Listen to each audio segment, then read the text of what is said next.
Hey guys, it's Dan the Z-Man here, bringing you another music review. Today is going to be my second review of the Pitchfork Music Festival preview that I promised.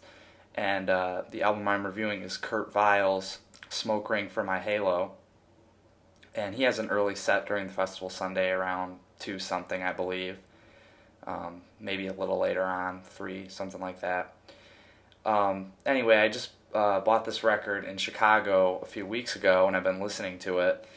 And it's interesting in some respects, but it's also similar to other music as well.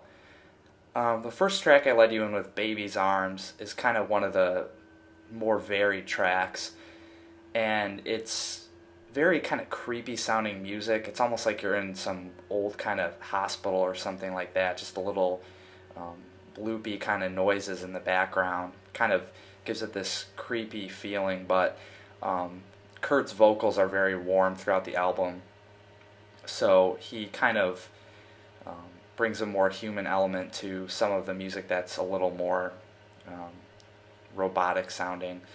And a lot of the music, is kind of just that soft, folksy kind of stuff. It really wasn't as raw as I thought it would be from a name like Kurt Weill. I kind of expected more of an electric guitar record or something like that, but it's really not like that at all.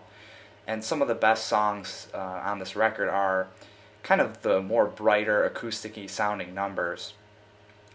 In My Time would be a great example of that. Runner-Ups, I like that song a lot. Jesus Fever is pretty good.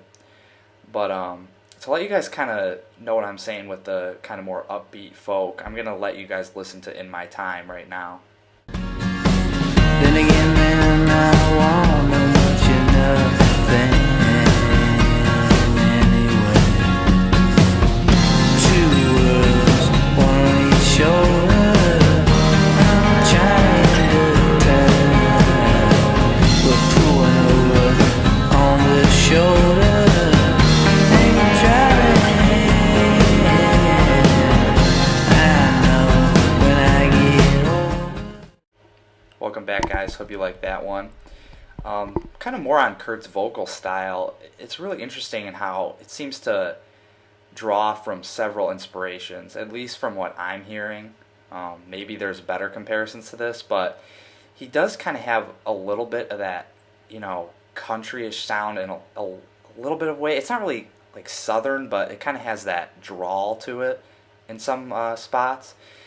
And he also, at some points, kind of sound like another Kurt and Kurt Cobain, just a little more of that manly kind of voice. There's also moments when he's kind of, not really screaming, but I guess, kind of wailing a little bit. He sounds like Jeff Mangum of Neutral Milk Hotel. It's only for a few spots that I really thought that. Don't go into this record thinking it's a Jeff Mangum sounding record, because it's truly not. Jeff Mangum's kind of one by himself when it comes to music, but yeah, the vocals are just kind of inspired by a lot of different people that I can see.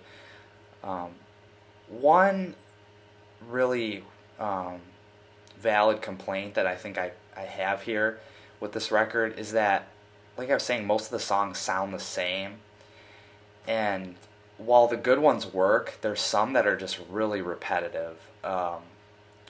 Society Is My Friend is really coming to mind when I think of repetition on this record. That song just kind of drags on and on for me. Also, Peeping Tomboy I'm not really a huge fan of, and On Tour is okay, but it really didn't do much for me. So those 3 songs really kind of bring this album down. The bright spots are great, but I just they're all spread out enough too, the worst songs, to where it just kind of makes the whole record feel like a chore to listen to sometimes. But there's also some good repetition as well. Puppet to the Man is just this great bluesy sounding track, and the lyrics are kind of funny, that he's just admitting to being a puppet to the man. He's almost okay with that, and it sometimes kind of reminds me of my internship experience, where you just know you're not the boss anymore when you enter the working world, and you have to accept that if you want to keep moving up. But there's that song that's pretty good repetition wise. Ghost Town is actually the longest song, and it's pretty good. It kind of has this atmosphere to it, especially in the last few minutes, that doesn't feel like it drags on at all. It feels like a shorter song than Society Is My Friend, to be honest.